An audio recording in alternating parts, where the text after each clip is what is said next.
Hello, hi everyone. Sorry about the delay.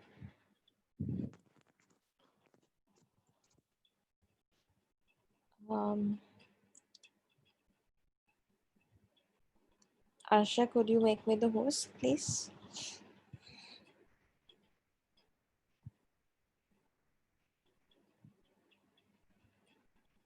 Thank you.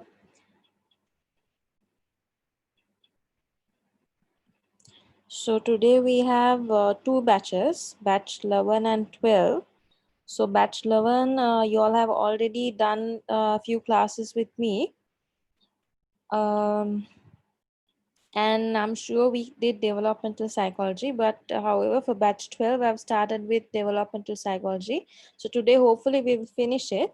So from next week onwards, we will start a module which is common for both batches. So that means the final bit of batch 11. So we will start it off for batch 12 so that your batches will be merged for some days. So batch 12, the new batch, I don't know y'all. I just know y'all by name. Since there are two batches, I just want to know a little bit about you all. So let me start with Amani. I would like to know a little bit about yourself.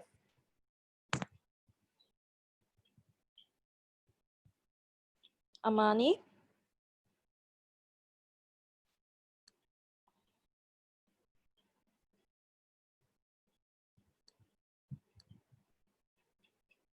Shall we start with Hannah then? Okay, no problem. Uh, Yes. Hello, I'm Hana Khan from Candy. Okay. Okay, Have you I'm your batch have you 12. batch? Yes. Have you studied psychology before? Yes, I did my foundation. Okay. Where? Sorry? Where did you do it? At Amazon or elsewhere? No. In Candy. Oh, okay, great. So you already have a good knowledge in psychology, right? Before you started this. Yes. Okay, good. So that is Hannah from Candy, and then Amani says her mic isn't working. So next we have Madan, Madhushi, I think. Yeah, Miss. I am from Colombo, Vellavatta. Okay. Have you Uh, studied psychology before? yeah, Miss. Quarantine period, I studied the psychology. It's a 2 months classes in Amazon to Oh, develop my knowledge. okay, great. So you were interested to continue. Yeah, Miss. Okay, that's good. So that's Madhushi, right? Or Uh, Madhusha? Madhusha. Madhusha. Okay, sorry. So that's Madhusha. And then next from Bachelor 1, Batch 12, we have Mifla. Yeah, miss. I'm Ifla from Gottatur. Okay. I have 3 years experience, teaching experience, and currently I'm teaching in Rauda Al-Atfal You're preschool, teaching preschool. Okay. preschool, and my ambition is to be a counselor. Okay. So, That's good. yeah, I'm doing a diploma. I'm currently following diploma in Amazon. Yeah, Okay. That's good. yeah. Before that, I have done nothing You done in haven't done. psychology. Yeah. Okay. So good start, Mifla. So hopefully you will continue if you're interested because you want to be a counselor. Yeah, That's inshallah. good. And then we have Shafrina, also from Batch 12. Yeah, Miss. I'm from Grand Pass. My name is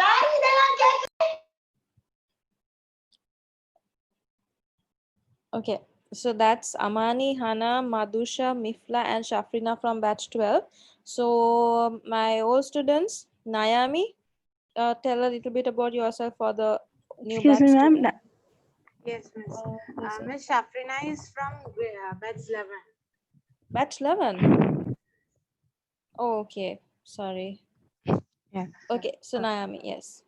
I'm Naomi Velayudan and I'm currently studying DCP thing and then I'm working.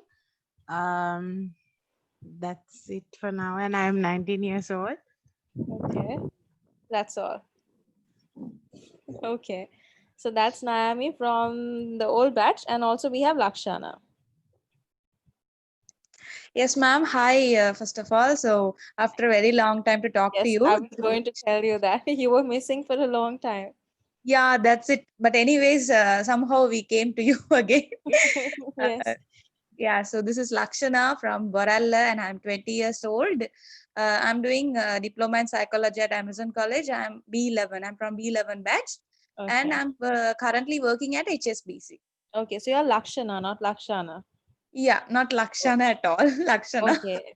I'm so sorry. I've been telling Okay, Lakshana all okay, this. okay. That's fine. That's fine. Okay. So these are the students. So Lakshana and Nayami and Shafrina have been studying with me.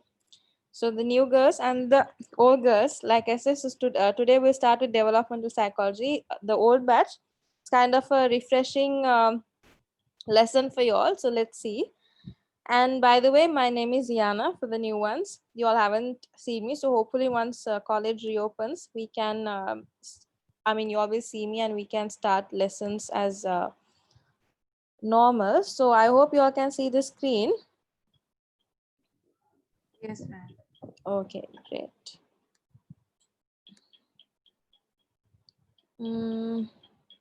So developmental psychology. Again, I just want to do a small recap. You all know what developmental psychology is and then the purpose, little bit about the origin and then about the father of psychology, then about few other psychologists like John B. Watson. We learned about his experiment known as a Little Albert experiment. So I asked you all to watch. I hope you all have watched. And then Sigmund Freud and his interesting theories about the conscious, subconscious, and the unconscious mind, ego, superego, and the psychosexual stages of development, and also about the 8 stages. We learned in a little details what happens in each of these stages in life, like from the time we are conceived in the womb until death, like what kind of physical and emotional and social changes a human would go through. And also, since you all are diploma, I told that we will be only doing the first 5 stages, first 5 theories, sorry, of developmental psychology. So once you all move on to BSc, you all will learn the remaining theories as well. So we started with Sigmund Freud's theory, and then we learned about the fixation also, how it happens, about the frustration and about overindulgence, and uh, how far we can accept his theory. We discussed that also. And then we learned about the Electra complex and the Oedipus complex in girls and boys, what happens in them during the phallic stage and how they resolve their problems. And then next we moved on to Piaget's theory of cognitive development. So we learned of the 4 stages, how children learn by touching objects. When they are toddlers, they want to touch and learn, whereas when they grow up as adults, so we no longer want to touch and learn, we just learn by seeing and observing. How the cognition have developed from birth to adulthood. So this explains the whole theory in a picture. And then we learned about Kohlberg's stages of moral development. So when you say moral, you know that it's about fairness and justice and the right and wrong. So he explained the human development through explaining through reasoning through justice. So then there are 3 levels: pre-conventional, conventional, post-conventional. So under that you will learn 6 stages. So I explained with examples what happens in each of these stages. How a person tries to justify his or her behavior based on these different stages and different phases, like based on the age groups, how the actions are depending on the right or wrong. Okay, so that was very well explained through Heinz dilemma. So I quickly explained this last week because I was afraid that we would run out of time. But however, I explained Heinz dilemma through the different 6 stages. The question was Heinz, broke into a store and stole the medicine to cure his wife. Question was, should Heinz have done that, right? So it can be yes, he should have done that. It could be no, he shouldn't have done that. Either way, all the answers, whatever the answers were, could be explained through the 6 stages of moral reasoning. So I explained that also. And after that, I told end of this handout, there are some questions. Let me take you all through that. So here, end of the handout, I put moral dilemmas 1, 2, 3, 4, 5. So I asked you all to read it and answer, and then I have also given you all the answers. So I hope you all have done that. So up to moral development, any doubts, any clarifications, the old batch also, if you all have any questions, you all can ask me now.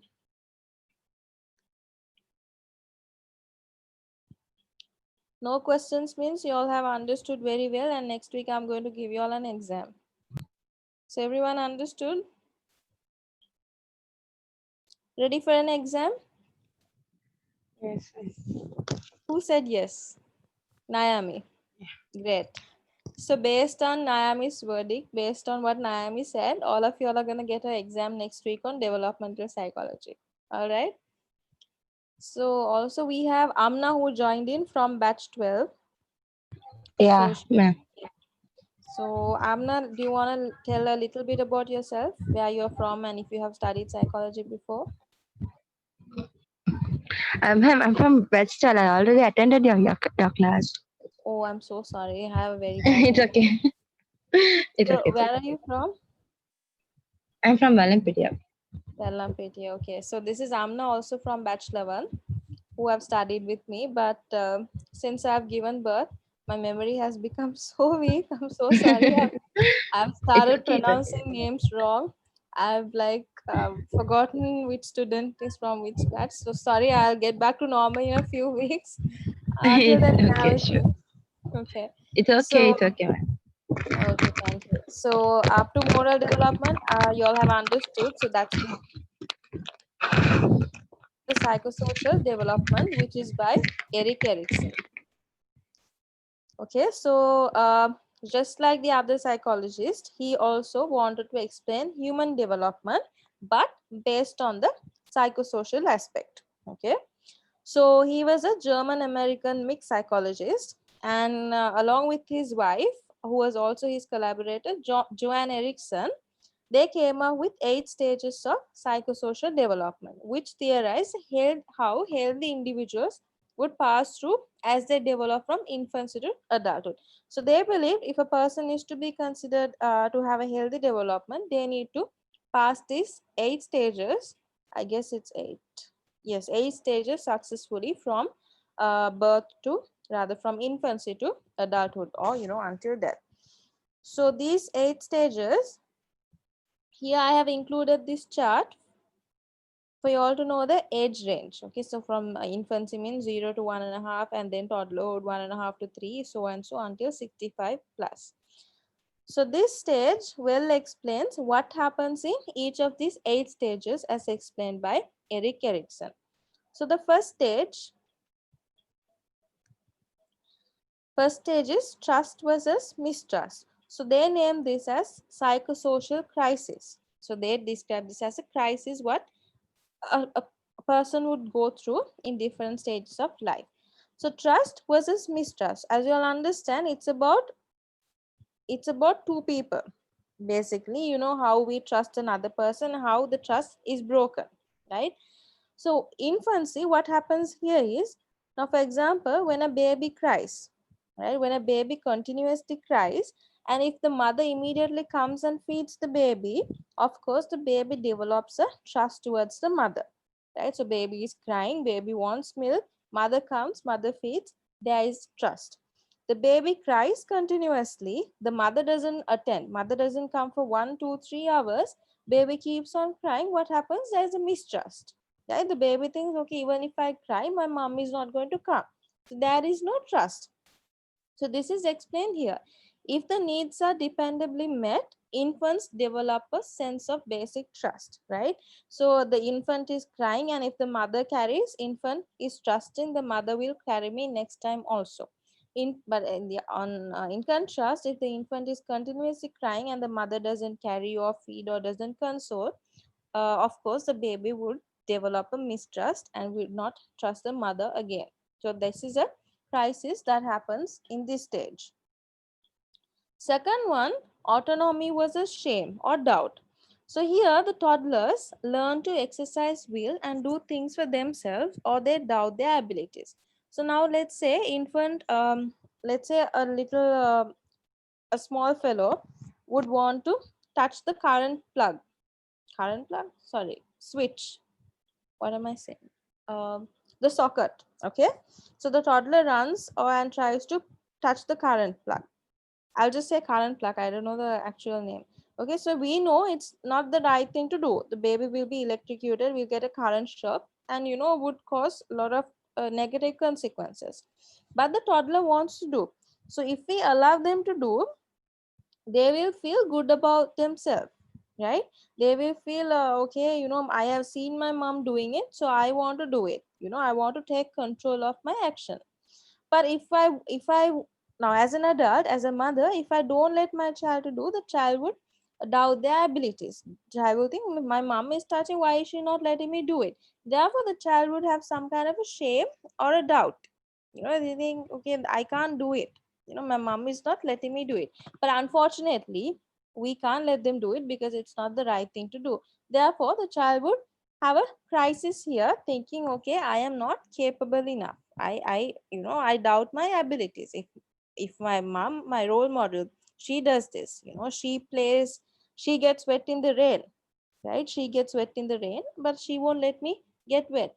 But if I let my child get wet in the rain, then he will feel good about it. I am as equal as my mom. I can trust my abilities, right?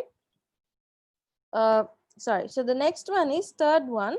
So this is when they have grown as preschoolers. They start nursery, they go to, they socialize with friends and everything. So this stage they named it as initiative versus guilt, right? So preschoolers learn to initiate tasks and carry out plans, or they feel guilty about efforts to be independent. So for example, let's say a 5-year-old or a 4-year-old comes and the mother keeps a red color sunsuit, right? Mother keeps ironed a red color sunsuit for the 4-year-old to wear for nursery, but the child wants to wear a blue color sunsuit. He says, mama, I want to, this is what I want to wear today. So as a mother, if I allow him to wear the blue color sunsuit, the child will feel independent. He'll feel, okay, I have uh, I have initiated this. I want to wear the blue sunsuit today, and if my mom lets me wear it, then I will of course feel independent. I feel I'm able to do it. But in contrast, if the mother says, no, you have to wear the red color sunsuit, I have ironed it for you, so you have to wear the red color, what happens? The child will feel guilty. He feels, okay, no matter how much I try to initiate something, no matter how much I try to carry out a certain plan, it all ends up in a failure. I cannot be independent. So there is a conflict. If the mother supports in the baby's child's decision, child will feel good. If not, child feels guilty about the abilities. So 2 and 3, stage 2 and 3, toddlers and preschoolers, somewhat the same. The experiences and the exposure somewhat same. If we allow them to do, they feel good. If not, they feel guilty, and they doubt their abilities. So the fourth one, industry versus inferiority. So this is when they go to school. Children, they learn pleasure of applying themselves to tasks, or they feel inferior. So again, let's say, how do I say? What is an example for this? So let's say, for example, this is a child who is being fed by the mother. So let's say breakfast, mother feeds string hoppers. After school, mother feeds lunch. Dinner, mother feeds noodles. So the child is basically being fed by the mother, but the child wants to eat by him or herself, right? That is where the child gets pleasure from. So when he goes to school, he gets to know that his friends, they eat on their own, right? So but this child feels very inferior because he or she is being fed by the mother still when compared to his peers. then what happens? Child feels inferior. He thinks, okay, children of my, this is the age the child would understand, not like toddlers and preschoolers. Children means, at this stage, uh, 5 to 12, right? So they are mature, they are schooling, they have socialized enough to understand the difference. They know they are being given grades, first place in class, second place in class, they are given marks in the school, 90 out of 100. So they have this maturity, their cognition is developed, they can compare. I got 90 out of 100, my friend got 70 out of 100, so they know the difference. Likewise, let's say the feeding example, if the child knows that rest of his friends can eat on their own, that the mother allows them to eat on their own, and the child himself is being fed, he feel inferior, he would also want to eat on his own. So again, if the mother, or the parent or the guardian, allows the child to eat by him or herself, they gain a pleasure of being independent. They think, okay, they can do, their parents don't doubt their abilities, therefore they have self-confidence. If not, again, they face a crisis of feeling inferior. Next one, fifth stage, identity versus confusion. So this is more mature than children. Teenagers work at refining a sense of self by testing roles and then integrating them to form a single identity, or they become confused about who they are. So in Sigmund Freud's, you all remember, there was a stage where the children would start to identify themselves based on their gender, right? Sorry, that they would go through their physical organs, they would go through their genital organs, and they would see, okay, these are the organs a girl has, and this is the appearance of a male. They know the difference between a male and a female. So here, for example, if we look at gender, so teenagers, they try to refine a sense of self. That means they want to see who exactly they are. Am I am I like a girl? Do I dress like a girl? Do I have characteristics what the society says a girl should possess? Do I have long hair like what the society tells? Or do I have short hair? So they try to identify themselves as a girl or a boy, or whatever, or a homosexual or a transgender or anything. They try to identify themselves. So if they cannot do that, of course they'll be confused. Let's say, for example, let's say there was a couple who was expecting a boy, right? So they were longing to have a boy, to have a son, sorry, right? So unfortunately for them, they gave birth to a girl, so they got a daughter. So what happened, the couple was disappointed, but they still wanted the son. So what did they do? They dressed up the daughter as the boy, like trousers and shorts and belts and caps and all that, and then got the girl engaged to do male activities. Maybe the daughter started playing football, all these gender stereotypes. The girl started behaving like a boy. Why? Because the parents wanted a son and got the girl do the things what the boys would usually do. So what happens when this Ma'am, can you repeat again? the fifth one? This, Which one, Hannah? huh? Sorry? Which one? Now you're explaining that one. Okay. So the fifth one, okay, so example, now here, now up to this, you all know what happens. What are the crises? The positive and the negative, right? So likewise, now when they are teenagers, mainly what happens is they try to identify themselves as a male or a female. So up to children, it's like, children would have short hair, girls and boys, they dress alike and things like that. But when they become a teenager, that's where they start, looking at these advertisements on TV, and they apply facial creams, start using different shampoos, perfumes, and etc. Right? So this is where everything starts. They start online shopping, buying dresses for them. Girls, of course, would start buying makeup. Boys would start buying PlayStation. So teenage year is where children actually identify themselves based on the gender, right? So here what happens is, now the example that I told, so now here it says identity versus confusion, right? So let's say there was a married couple who wanted a son, right? So but they got a daughter. So what happens here, for example, let's say the parents got the daughter to act like a boy. Maybe the parents got all boy clothes and they couldn't afford to buy frocks. So they got the girl to wear shorts and trousers and what a boy would dress. And then cut her hair short. So the girl never had long hair up to the teenage years. And then maybe the girl started watching other male cartoons. How do I say? Like maybe like Ben 10 and stuff like that. And maybe watched wrestling with the dad and played soccer or whatever. So maybe up to the teenage years, all what she did was what a boy would usually do, right? But when she comes to the teenage years, she sees, girls of her age, wearing frocks, putting makeup, and, doing all the girly things.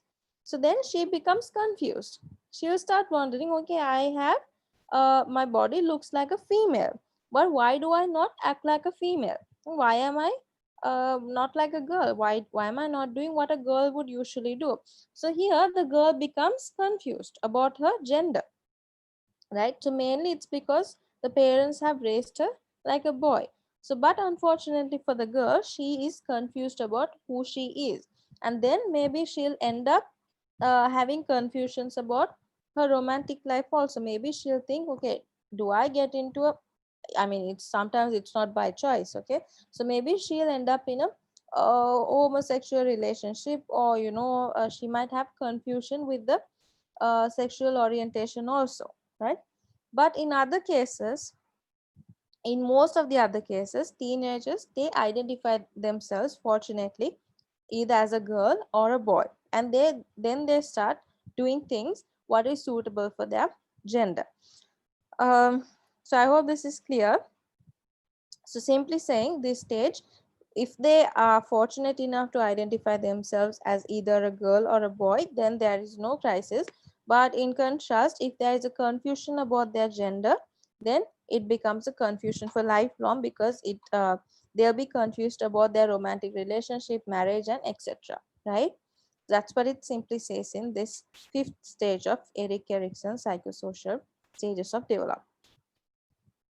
So I hope that was clear. So moving on to the 6th one. Sixth one, intimacy versus isolation. So here, young adults, so that's probably us, struggle to form close relationships and to gain the capacity for intimate love, or they feel socially isolated. So here, intimacy versus isolation. So 6th stage, you all can see that is between 18 to 40, right? So here, so once you have successfully completed the 5th stage, according to Erikson, you will move on to the 6th stage, where you will want to form relationships. So it could be romantic relationships, it could be, creating your own family, or, maybe having a circle of good friends, etc. So here, if you are now up to the 6th stage, if you have up to the 5th stage, if you have had a healthy development, then there won't be a problem for you to form close relationships, right? So then you, by now, between 18 to 40, maybe a lot of people have got into romantic relationships, or maybe, a lot of people would have been getting married, and maybe they have had their own families, or if not, maybe not everyone wants to have a married life. Maybe some of them have created their career, maybe they have created a circle of colleagues, maybe there's someone who wants to do social work. So whatever the field is, maybe it could be career, studies, marriage, or just a normal relationship. So this is the stage we reach out for people, and we want to be around people we are comfortable with. Again, it becomes a crisis if we end up alone. Some of us for some reasons, it's unfortunate that we don't want or we cannot form relationships with others, be it a romantic relationship, be it anything. Maybe some of them cannot survive in a certain office environment for more than 6 months. So every 6 months, he keeps switching from one office to another office. Or maybe it could be a romantic relationship. So maybe the maximum uh, he could go on for a relationship with one girl is for 1 year. Thank God there are no boys, because I'm using the word using he. So let's say he can only go for a relationship maximum 1 year. Then second year or like the following year, he looks out for another girl, for another relationship. So likewise, maybe people fail or they cannot maintain relationships for longer. Or maybe he gets married and he would have problems and then he would separate. Maybe he doesn't have a healthy relationship with the children or with his parents or whatever. This person feels isolated. He cannot form close relationships with other people. So this becomes a crisis according to Erikson. So the seventh one is generativity versus stagnation. So here 40 to maybe 60, 55 or 40 to retirement, the middle-aged discover a sense of contributing to the world, usually through family and work, or they may feel a lack of purpose. So here again, different people have different goals. So for example, let's say I want to excel in career, and then I also want to have certain goals as a family, right? So maybe for someone else it's only about career. Maybe someone his aim in life is to become a chairman in some company. For another person it might be, I want to have a family of 6, I want to have 4 children and live with my spouse. For another person it maybe it could be none of it. It just could be I want to study and then do social work. Whatever it is, in the middle age we want to contribute to the world from whatever it is. So maybe for example, I would say, I have learned a lot from Amazon College. I studied, I got my degree, example, okay? So I got my degree from Amazon College. So in return, I want to contribute something. Maybe I want to commit 2 hours for a week and do free counseling for the students. Or maybe, let's say, my family has given me so much.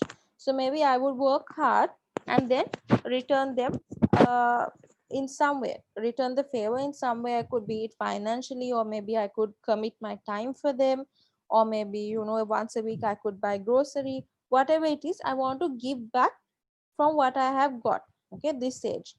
But again, it becomes a crisis if we cannot contribute, right? So maybe if I cannot achieve my career goals, I feel I am useless. There is no purpose in my life. I feel useless. And let's say I have how do I say, I have issues with my family. It's not resolving. I can't resolve. No matter how much I try, I can't. So then I feel a lack of purpose.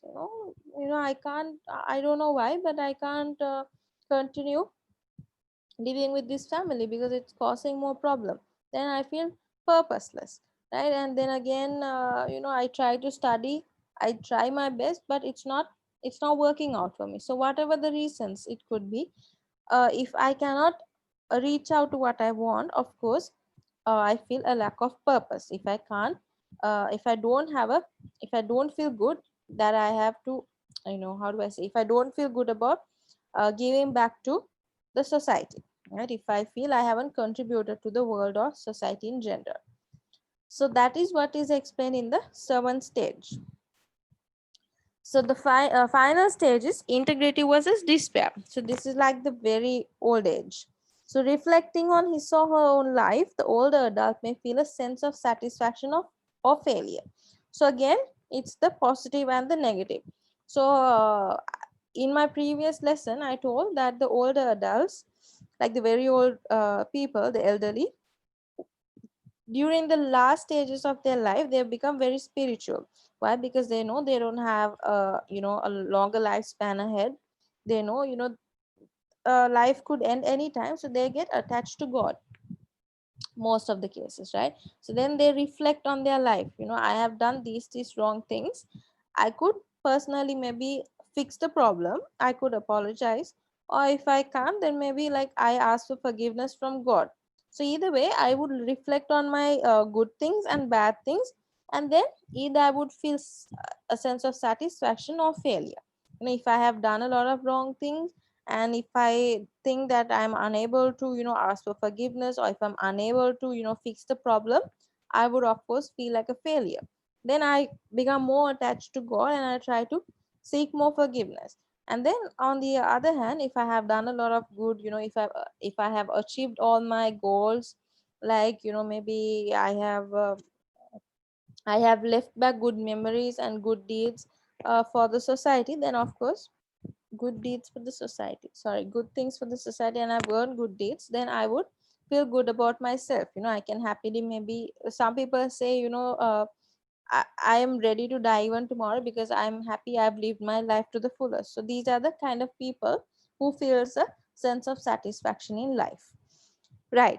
So this is what basically explains in Erik Erikson's psychosocial stages of development. So you all need to know, in all these stages, it's either good or bad. So when the bad happens, they face with a crisis, and if not, they would have a healthy development from infancy until death, right? So anyone who didn't understand this, anyone who wants me to explain anything on this, you all can ask me.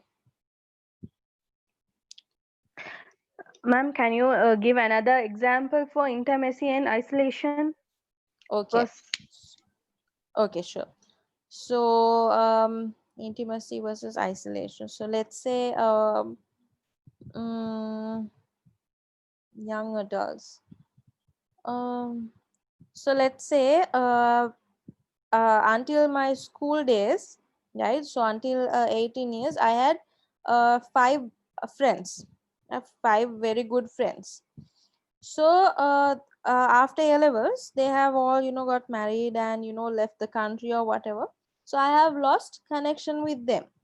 So from after I have left school, I become an adult. From there, I struggle to form new relationships, right? So of course, we from school life is different. After school, we're suddenly exposed to a larger society. We may be going for college, we are going to work, so that life is different from school life. School is like from 1 to 13, same uniform, same children, same friends, same teachers kind of setup, right?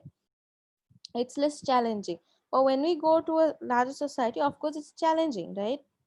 Let's say first day in Amazon College, we don't know the lecturer, we don't know the student administrator, we don't know the person sitting next to us. So there is a struggle, right? So if we are like how do I say, if how do I say, if we are like how do I put it,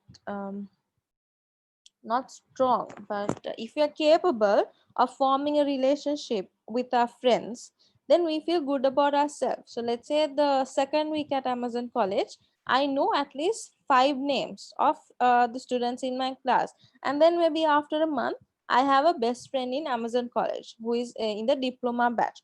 So therefore, I have been able to form a relationship. Maybe for some, maybe they have found a romantic relationship, no, maybe they have found a romantic partner in the university itself, or maybe they have found a romantic partner in their office setup. So these people, there is a struggle, but somehow they have been able to form a relationship with the others. But in the other hand, let's say even after 6 months of studying at Amazon College, some people, they are not able, for some reason they are not able to form a relationship with a colleague, right? Maybe they sit alone in class, they don't talk to anyone, they don't want to form a relationship with the lecturers. You just come, go, study, go, that's all.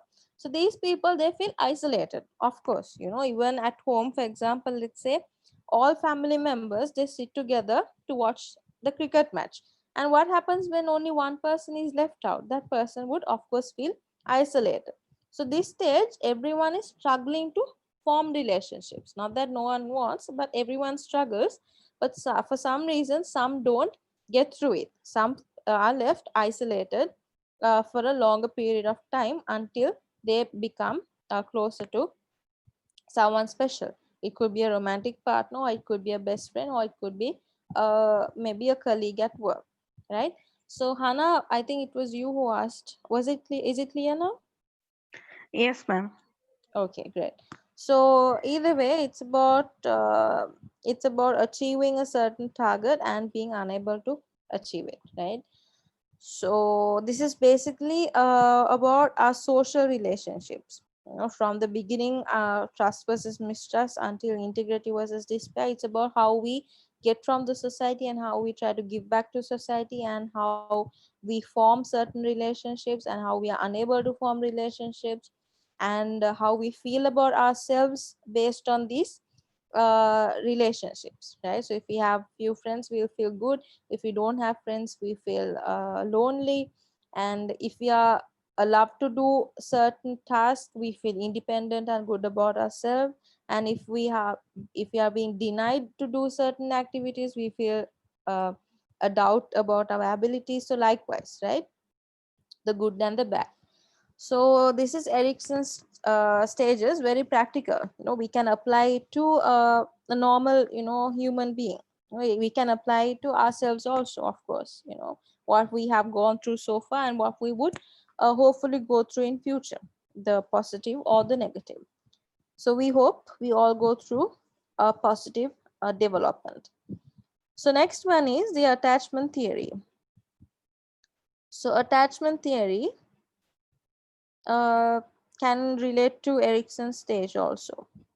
Okay, Erickson stages rather. So this theory was originally developed by someone known as John Bowlby.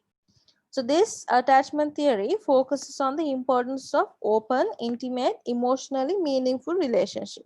So when you know the word, when you hear the word attachment,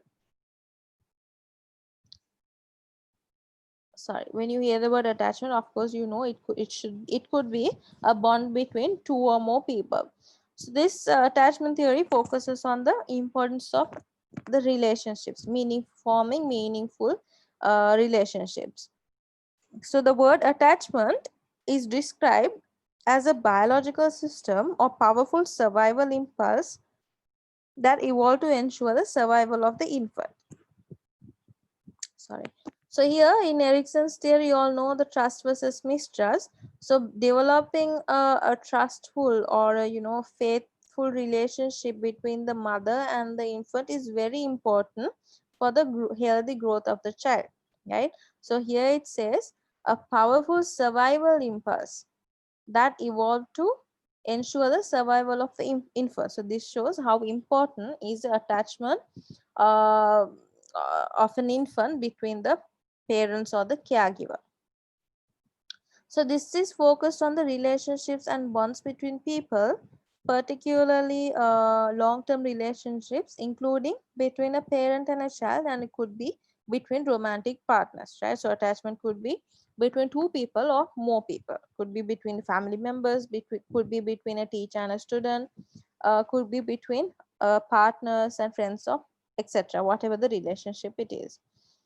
So this psychologist John Bowlby, who was a British, known as the first attachment theorist, described attachment as a lasting psychological connectedness between human beings. Right. So here it says long-lasting psychological connectedness between human beings. Right. So again, there is a small explanation here. It's an emotional bond with another person, and the earliest bonds formed by children with their caregivers have a tremendous impact that continues throughout the life. So this is what I explained earlier, right? The earliest bonds formed by the children, as soon as they're born, as they grow up, they need to have a strong bond between the parents or the caregivers to have a healthy growth. It has a tremendous impact that continues throughout the life. Central theme of attachment is the primary caregivers who are available and responsive to an infant's needs allow the child to develop a sense of security. So in the Erickson's theory also, in trust versus mistrust, if the mother or the caregiver is available and responsive to the infant's need, then the infant develops a trust or develops a sense of security. This is also again explained in Bowlby's attachment theory. So then the infant knows that the caregiver is dependable, which creates a secure base for the child to then explore the world. The child knows, okay, I can trust this person, therefore I can peacefully explore the world. I know I will, this person will not let me down. If I cry, he or she will pick me up and console me and make me feel good. Therefore, the infant develops a trust and develops a secure base towards this person. So Bowlby came up with 4 stages of attachment, right? So first one is pre-attachment, second one is indiscriminate, third one is discriminate, fourth one is multiple, right? So here the pre-attachment stage, here you see, sorry. From birth to 3 months, infants do not show any particular attachment to a specific caregiver.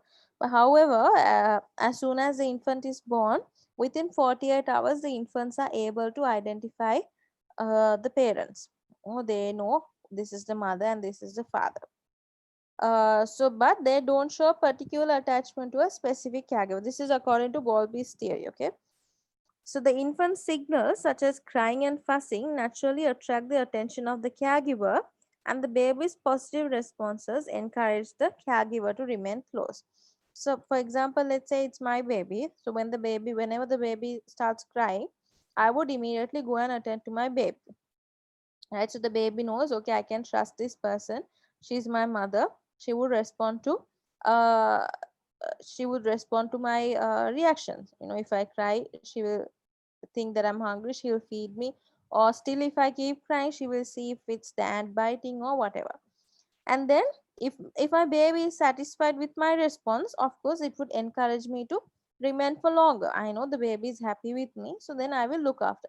Still, if the baby keeps on crying with me, I will immediately either give it to my husband or my mother or whoever that's available, right? So whoever that is able to console the baby stays longer with the baby. Therefore, Bowlby says in the pre-attachment stage, baby does not show a specific attachment to a caregiver.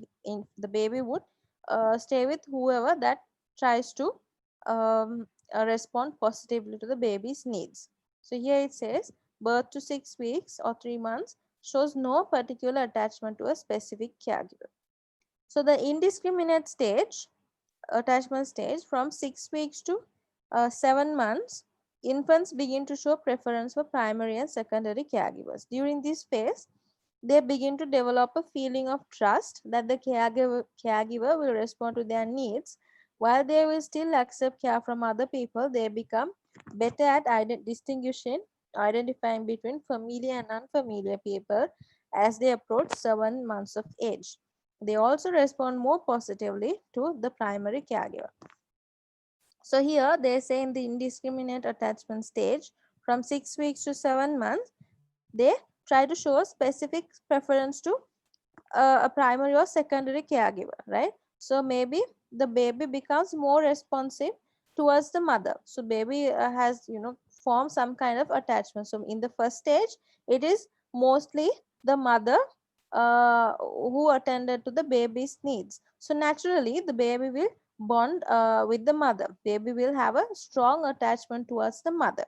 Right? So baby is dominantly responding to the mother, and then there are chances that the baby will still accept care from others. Maybe baby will still try to smile or smile with the father. Maybe he will stop crying when the father carries and things like that. But still, the infant tries to show a strong preference to a primary or secondary caregiver. It could be the mother, it could be the father, it could be the grandparents, it could be the nanny, it could be anyone. Right? Either way, the baby tries to identify these differences. Baby knows who are the familiar people. Baby is familiar with the members inside the house. but maybe the next door person comes and carries, baby starts crying. Okay, so they try to distinguish between the familiar and unfamiliar people. So next one is discriminate attachment. Here, from 7 to 11 months, infants show strong attachment and preference for one specific individual. They will protest when separated from the primary attachment figure, so which would lead to separation anxiety, and begin to display anxiety around stranger anxiety. So here 7 months plus, they show strong attachment to one specific caregiver.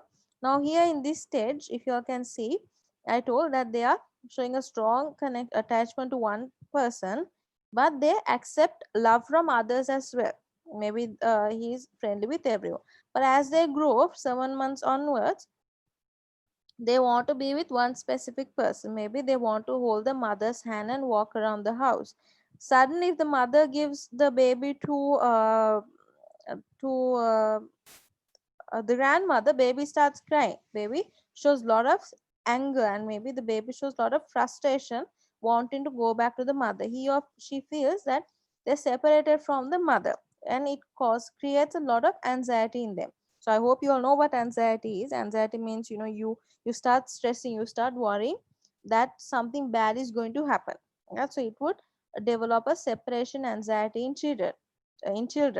The child would feel, okay, next time also when I start walking, my mother would give me to my grandmother, so I feel stressed about walking tomorrow, right? It develops anxiety in the child. So the fourth stage is multiple attachment. After 9 months of age, children begin to form strong emotional bond with other caregivers beyond the primary attachment figure, often includes father, older siblings, and grandparents. So you all would see it kind of seems to fluctuate. Again, from 9 months or 10 months onwards, they start growing strong bonds, or they get strongly attached to other caregivers as well. So unlike in these 3 stages, along with the primary caregiver. So let's say here it's the mother. The baby has formed a strong bond with the mother, strongly attached to the mother, and then as he grows into the ninth and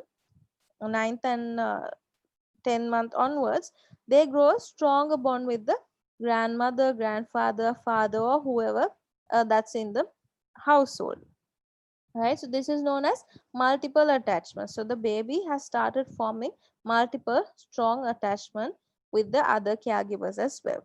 So these are the 4 stages founded and explained by Bowlby in his attachment theory.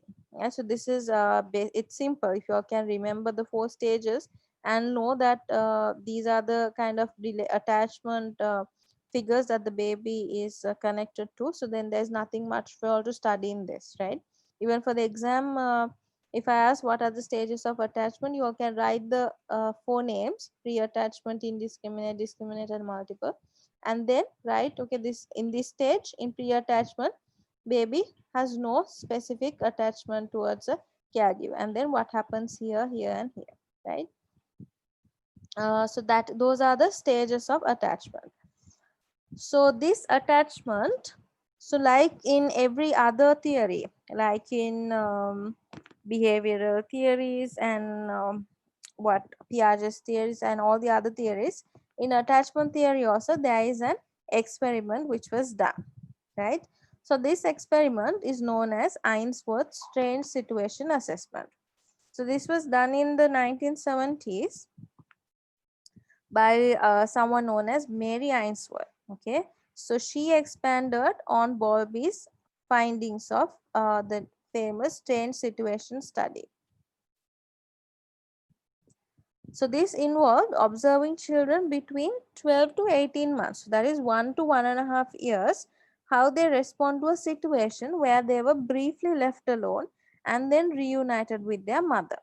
So this Ainsworth strange situation explains the 4 stages of attachment very well. So they wanted to find out if there is actually something like that happening in children related to the attachment they form with other people. So 1 to 1.5 years responding to a situation where they were left alone and where they were reunited with their mother. So it followed this consequence. First one, there is a parent and a child in a room alone. So the mother and baby playing in a room, and then the baby explores the room because the mother is there. The baby feels secure. The baby starts exploring the surrounding with the supervision of the mother. Then the stranger comes, maybe the next door auntie comes and starts talking to the mother and tries to play with the child.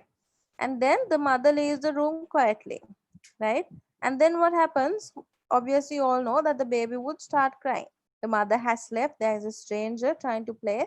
The baby would start crying, would start throwing tantrums. And here the baby, sorry, not the baby, the mother returns and tries to comfort the child. Of course, when you all know, here it says comfort, that means the baby would have definitely cried. I can't see your screen. Hannah. How about the others? Can everyone see my screen? Yes, ma'am. Okay. Hannah, do you wanna leave the call? Sorry, leave the. Uh, yeah. Do you wanna rejoin and see if you can see the screen?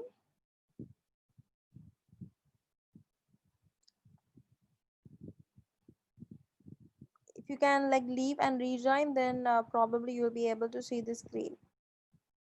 Okay, where is Hannah? I think she left. If she can rejoin. Okay, we'll wait for her for a minute and see.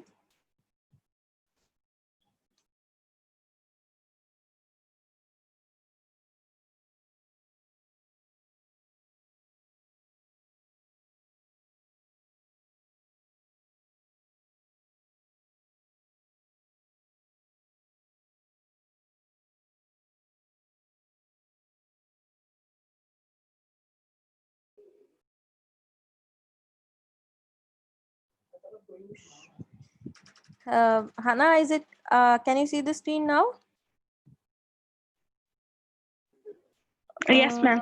Okay, perfect.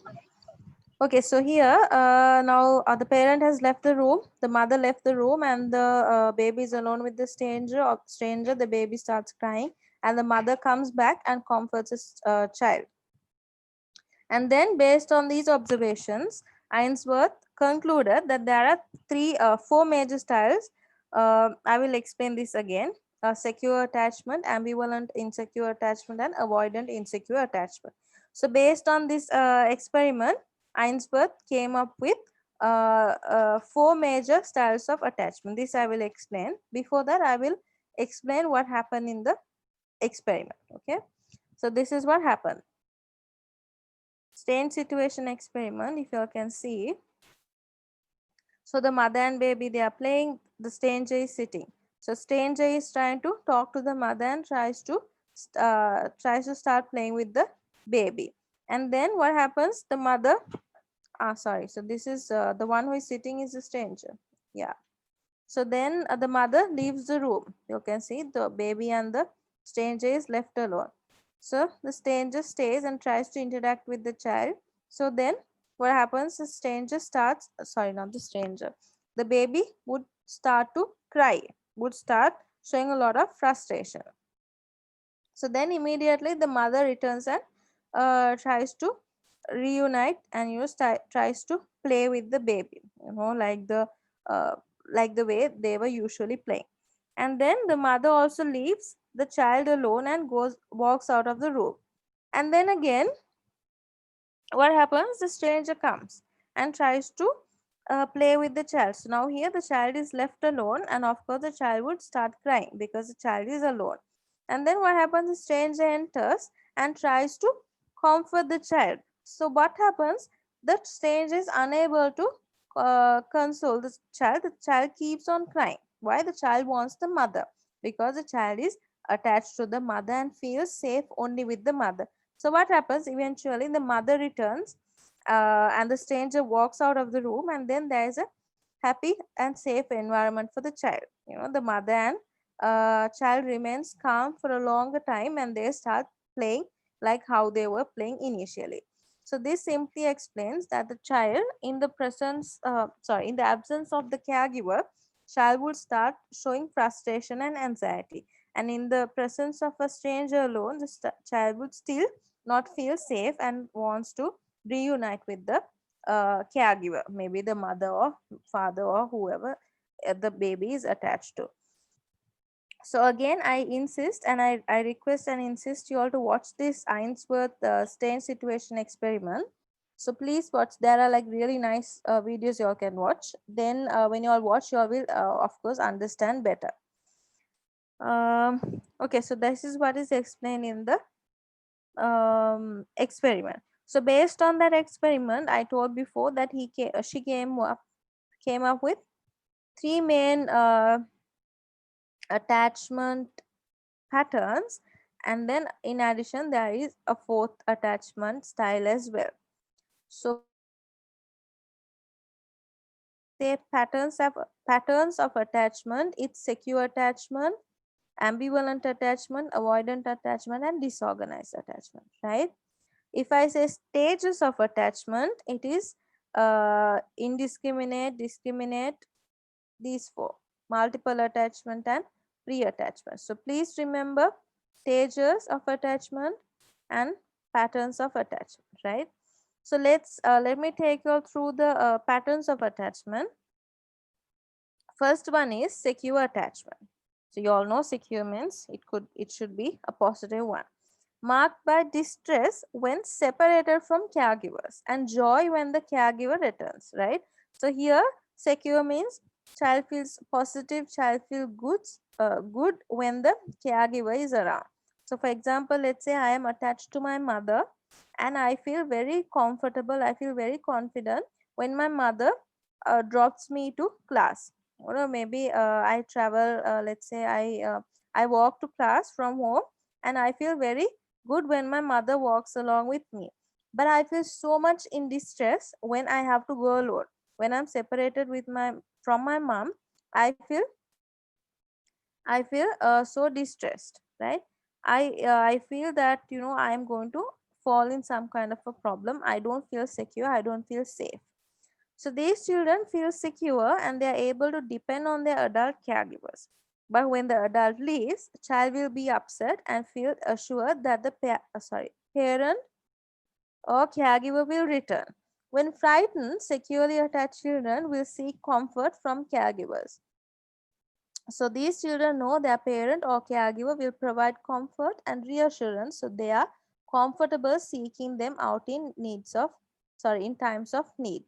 So here in secure attachment, so let's say for example this child is attached to the father, right? So greets the parents with positive emotions. So this is a secure attachment. So let's say the father goes to work, right? And then the child would start crying. Of course, the child would feel distressed, but the child knows the father is going to come back to him, right? And the child knows that whenever I am in trouble, the father is going to save me. I feel safe. I feel I have a sense of security because my father is going to be there for me. So this is a pattern of attachment known as secure attachment. Even though the parents are away, the child knows whenever he is in distress, the parents or the caregiver is going to be there for them, right? So next one is ambivalent attachment. So here again, the children usually become very distressed when the parent leaves. So let's say the mother is the attached figure. So the baby becomes very distressed when the mother leaves. So again, this is some stats in US that 7 to 15% of children are affected by this. So here, this could be a result of poor parental availability. These children cannot depend on their mother or to be there when the child is in need. Right? So in ambivalent attachment, the baby is attached to the mother, but when the mother leaves, the baby knows the mother is not going to come back. Here the child knows the mother is going to come back. Here the child knows no matter how much distress I feel, no matter how much worried I am, my mom is not going to come even if I cry for the whole day. She has left me with the maid I don't feel safe with her. Therefore, I am in distress, right? So this is known as ambivalent attachment. Here it says it is the result of poor parental ability. So the mother leaves to work, and even if the child falls, the mother would say over the phone, tell the maid, take him to the hospital. I can't come, I'm at a meeting. So then the child would not depend on the mother. Child will feel, okay, she's not going to be there for me when I am in need, right? So that is why it says affecting 7 to 15% of children in US. So next one is avoidant attachment. Children with an avoidant attachment tend to avoid parents or caregivers. So this is the opposite. When offered a choice, these children will show no preference between a caregiver and a complete stranger. Research has suggested that this attachment style might be a result of abusive or neglectful caregivers. Children who are punished for relying on a caregiver will learn to avoid seeking help in the future. So this is interesting. Now in the previous two these things, the child wants to be with the parents. So in the first one, child wants to be with the parent. Even though the parent leaves for a little while, child knows they are going to return. In the second one, the parents are leaving, child knows they are not going to return, so child feels insecure. Third pattern, the parents are available. So the mother is there, father is there, grandparents are there, nanny is there, but the child is completely avoiding having kind of a attachment. It could be because of a abusive or neglectful parenting style.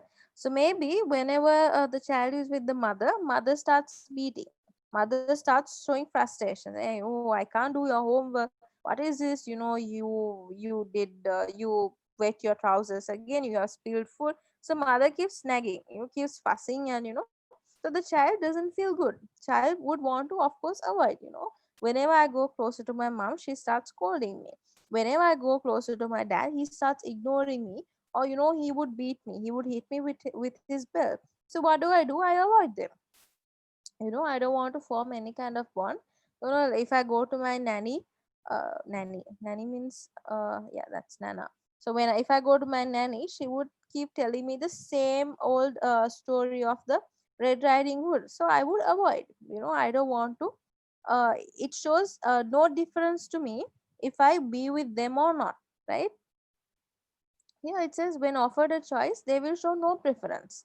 They would rather stay with the parents or not stay, or they would rather stay with a stranger or not stay. It doesn't really matter to them. So again, it says a result of abusive or neglectful caregiver.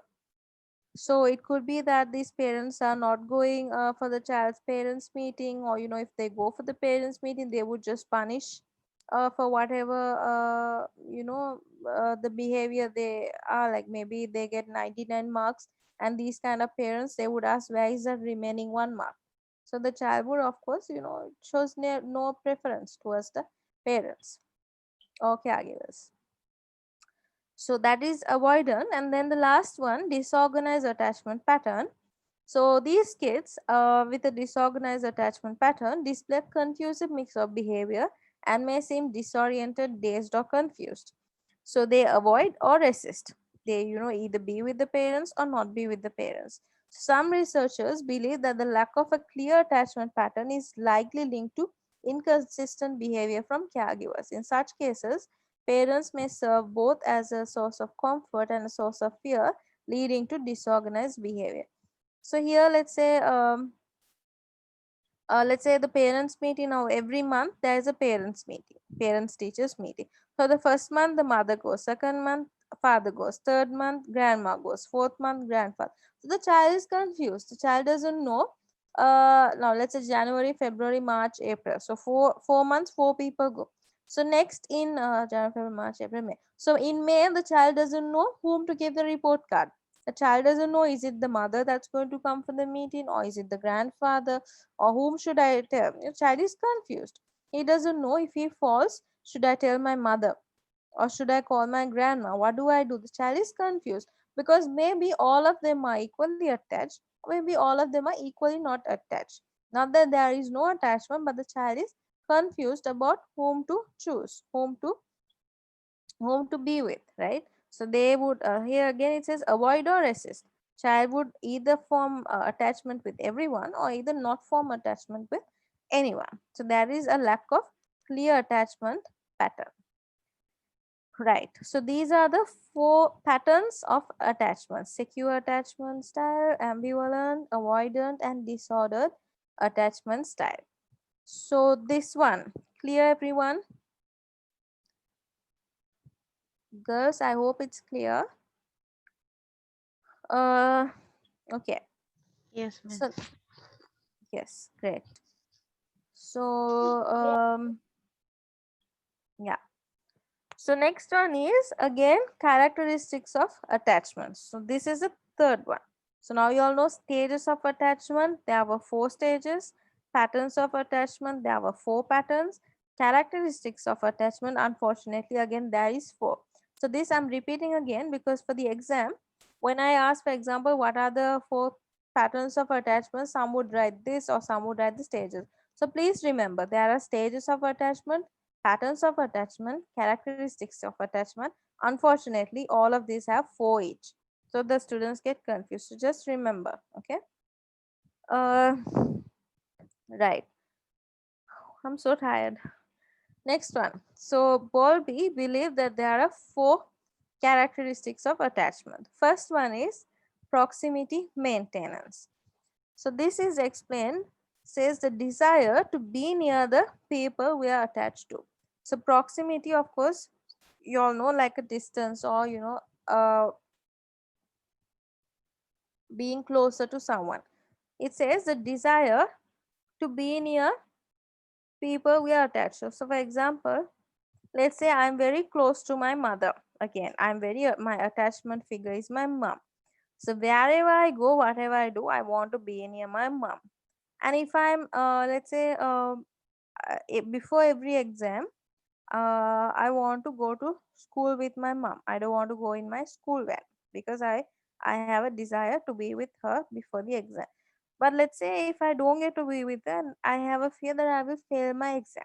Therefore, I want to be with my mom. So this is known as proximity maintenance. I want to maintain a close, maybe like a physically close relationship with the people I am attached to. Next one is safe haven, returning to the attachment figure for comfort and safety in the face of a fear or threat. So again, I'm closer to my mom, right? So whenever I walk in the garden, I hold my mom's hand. I want to hold my mom's hand and walk in the garden. Suddenly, let's say one day I'm going to the zoo, right? So I'm walking in the zoo, going around, looking at everything, holding my mom's hand. Suddenly, I have left the hand of my mother. Maybe I'm eating ice cream. So with both my hands, I'm holding the ice cream. So I'm conscious about the ice cream. It's tasty. It's a vanilla flavor, and maybe like I have left the hand of my mother. Suddenly, the monkey starts jumping. Maybe the chimpanzee, starts making this weird noise, and I get scared. What do? I immediately throw the ice cream. I go and hug my mother. So that is known as safe haven. I go return to my mom when I am confronted with a fearful situation. I forget the ice cream, I forget the flavor and the taste. I just throw it and run away to my mom. So now batch 11, Shafrina, Amani, not Amani, Amna, I think. Amna, Nayami, Lakshana. 4 of you all, if you all remember, I told about an experiment about attachment theory. Apart from Ainsworth attachment theory, I would have explained to you all and asked you all to watch another experiment. You all remember what it is? You all remember? Naomi? Shafina, Naomi, Lakshana, Amna, what is it? Someone typed it. Amna is bad. Okay, who was it? Amani. Oh, not Amani. Mifla. Oh my god. Okay. Batch 11. Do you all remember? Yeah, batch 12. Miss. Yeah, okay. Okay, sorry. Batch 11, do you all remember? What is this experiment? About attachment theory, apart from Ainsworth's theory. I asked you all to watch something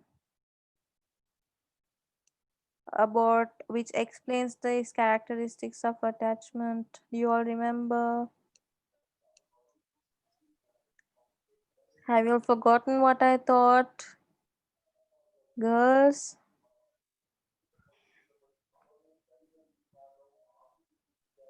Oh my god, you all have forgotten what I thought, you all.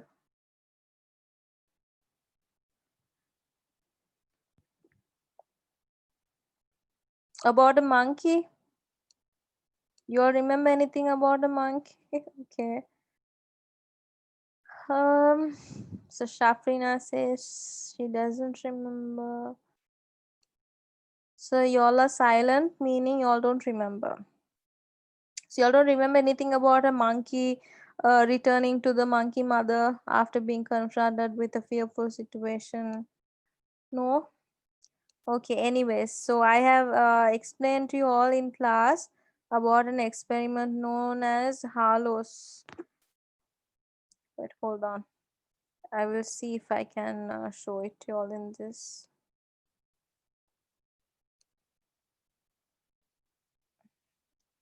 You all see my screen?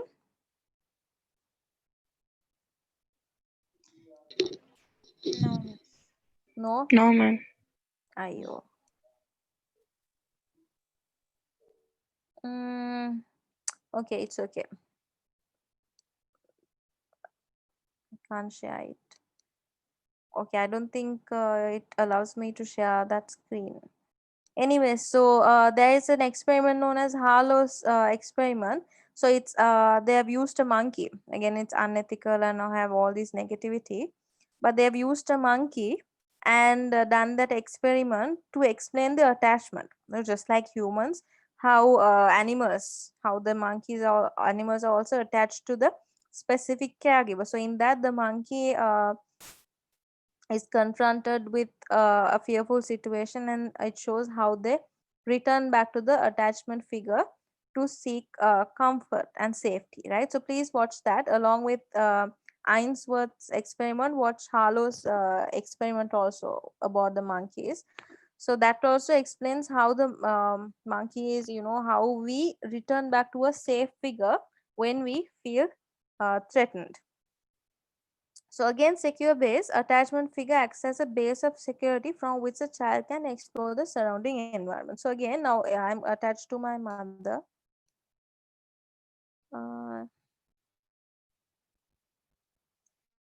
Yes, so Nayami remembers. She says separated the baby, showed them a fearful event and checked how they returned to the safe figure, right?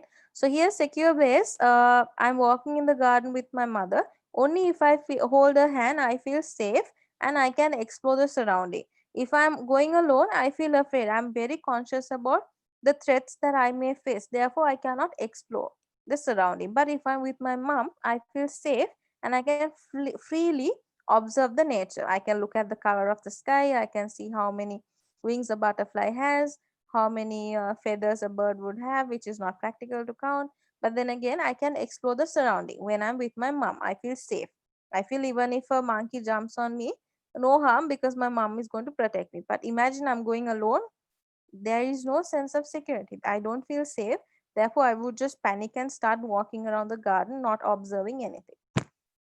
So that is the third characteristic of attachment. And finally, separation distress, anxiety that occurs in the absence of the attachment figure. So again, I feel good when I'm around my mother, who I'm attached to mostly, and I feel very anxious. I feel a separation distress when I'm away from home. So I kind of had this. I'm when I was small, and even now, I'm very attached to my family, which is why I, you know, like I hardly went out for events that didn't involve my family. So whatever my family was with, I always went.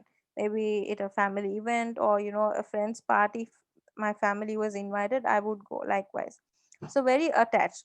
So suddenly, as I grew up, I could no longer do that. I of course cannot tag along my mom everywhere I go. I was distressed. I always worried what will happen to me. I want to immediately, if my class is finishing at 9:30, I would start packing things from 9 itself. I'm going home. My mom must be waiting for me.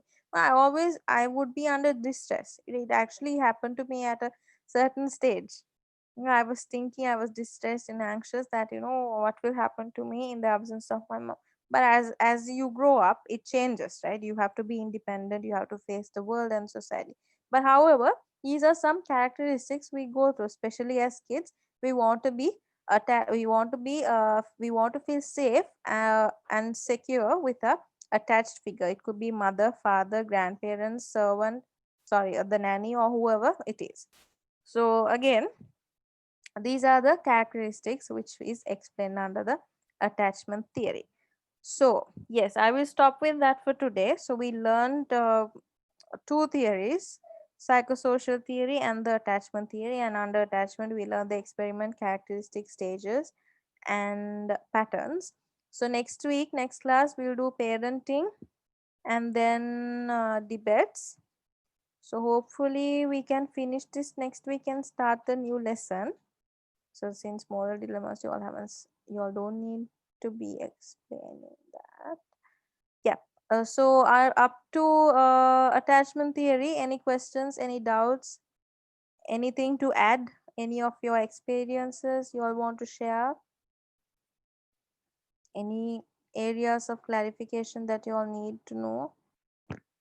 Amani, Hana, Lakshana, Madhusha, Mifla, Amna, Naomi, Shafrina, anything to ask?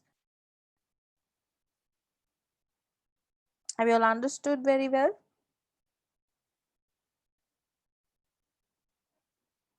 Is there any way we can listen to the previous class?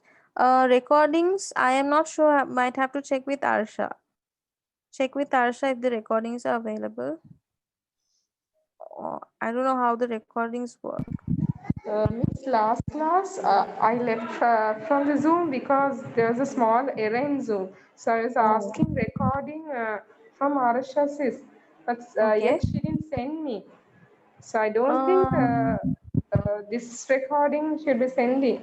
So it's better, Miss, if you can ask her to send. Yeah, I will check. But if there is any now, since you missed the class, just go through the handout and see if you can understand. Okay, in case if you don't receive the recording, see if you can understand. But if you still don't understand, you can just note down and ask me the questions. I will explain. Okay. Okay, Miss. Yeah, Okay. because already they have record the session, right? So Yeah, they yeah. can send the recordings to the group and we can have Okay. some verification. We can Okay, go sure. through back and we can have. Okay, but anyway, in case if you all don't receive the recording and still if you all have any areas you all don't understand, please ask me. Even if I have to explain over and over, no problem. I will explain it until you all understand. Okay, so don't worry about it. Don't have any doubts in the lesson. Even if there is a small question that you all need to ask, please ask me. I won't get tired of explaining. I will be happy to explain as long as you all have understood. Okay, so don't worry about it. So today's lesson, any questions? Nothing. So 100% everyone understood. So that means, can I sleep happily? Yeah, sure, Miss. Okay. So then I'm happy that you all have understood.